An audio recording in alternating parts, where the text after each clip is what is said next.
Extrait du livre Sortir du sillon de l'abus. Un chemin d'amour et de respect de soi, de Fleur-Lise Monastès. Leçon de vie numéro 1. C'est grave. Condensé de la leçon. J'avais intériorisé que les attouchements que j'avais subis enfant n'étaient pas graves. C'est lorsque j'ai pu entendre pour la première fois ces mots « C'est grave ce que l'on t'a fait », prononcés par ma thérapeute, ainsi que l'entendre poser l'interdit de l'inceste, que j'ai pu enfin sortir du déni et commencer mon chemin de guérison de l'abus.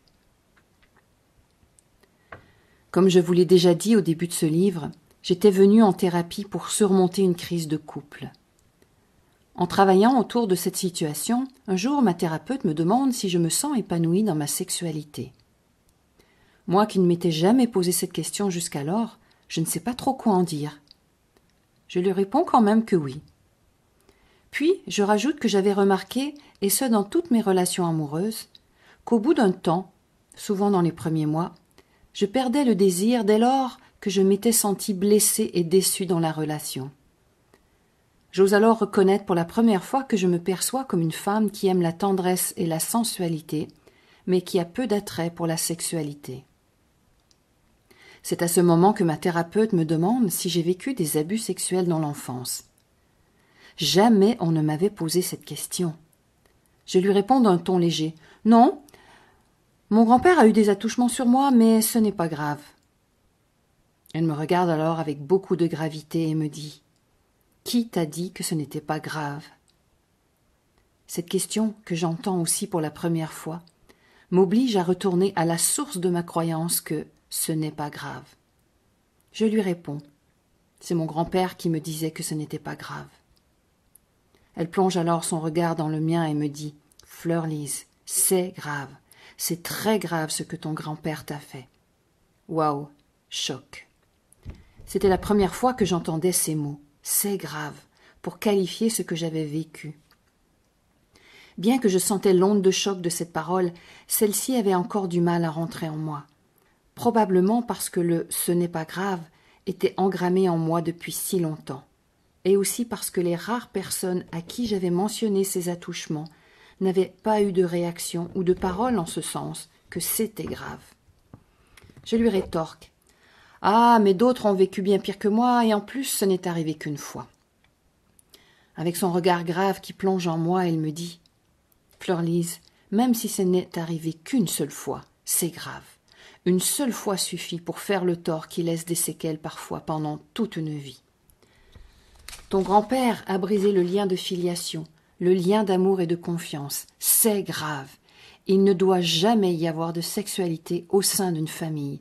L'inceste est interdit. » Moment de choc salvateur.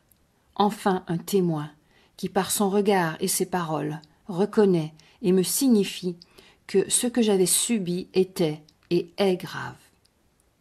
Enfin le fardeau que je portais, que j'avais jusqu'alors minimisé, banalisé, est reconnu, et il a un nom, abus, inceste. Nommer, c'est aussi valider que cela a existé. Jamais je n'avais encore pensé ou nommé les attouchements de mon grand-père et de mon frère aîné comme de l'inceste. Entendre prononcer cet interdit avec fermeté et gravité, en étant regardé droit dans les yeux, par une personne faisant référence d'autorité, de sagesse et d'amour, me fait un effet déflagrateur. Elle poursuit. « Ton corps t'appartient. Aucun lien familial ne doit être sexualisé. Dans une famille saine, il y a de l'amour et de l'intimité sans sexualité. Dans une famille saine, il n'y a pas d'abus. » Soupir existentiel. Je me dis à ce moment-là que, si enfant j'avais entendu cet interdit de l'inceste prononcé, j'aurais peut-être pu plus facilement parler de ce qui m'était fait. Cet échange fut un moment de bascule fondateur pour moi. J'allais enfin pouvoir arrêter de minimiser ou banaliser ces abus. J'allais enfin pouvoir reconnaître que c'était grave et ainsi sortir du déni. J'allais enfin pouvoir commencer à prendre la mesure de ce qui m'était arrivé et de l'étendue de ses conséquences dans ma vie. J'allais enfin pouvoir sortir du silence, parler, mettre des mots, protester libérer mes émotions. J'allais enfin pouvoir commencer mon chemin de guérison. Et dans celui-ci, il est important à mon tour de poser, d'affirmer, de proclamer et de retransmettre l'interdit de l'inceste. Il ne doit y avoir aucune sexualité, aucun geste ou attitude sexualisée entre les membres d'une même famille, ni avec son père, ni avec sa mère, ni avec ses grands-parents, ni entre frères et sœurs, ni entre cousins et cousines, ni avec ses oncles et tantes, ni avec ses beaux-pères et belles-mères. Dans une famille saine, il y a de l'amour et de l'intimité, sans sexualité. Point. Nota bene. Quand il s'agit d'attouchements sexuels entre frères et sœurs ou cousins-cousines, beaucoup les qualifient de jeux d'enfants et de saine exploration sexuelle. Mais pour d'autres, et j'abonde dans ce sens, ces justifications sont généralement utilisées par un aîné qui abuse un cadet, ou bien par des adultes qui ne prennent pas la mesure de la gravité de ces actes incestueux et de leurs conséquences gravement néfastes. Un courant de pensée dit qu'il faudrait qu'il y ait une différence d'âge d'environ 3, 4, voire 5 ans pour que ces attouchements soient qualifiés d'inceste.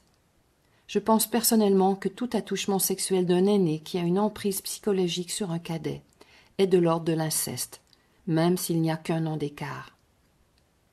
Je sais que pour beaucoup, jouer à touche-pipi ou au docteur entre frères et sœurs ou cousins-cousines à peu près du même âge n'est pas forcément malsain. Dans ce cas, un signe notable est que généralement les rôles sont interchangeables. Entre parenthèses, un coup je suis le malade, un coup je suis le docteur. Fermez la parenthèse. Mais comme je l'ai déjà dit, quand un aîné a un ascendant sur un plus jeune, là, c'est un abus, c'est de l'inceste et c'est grave.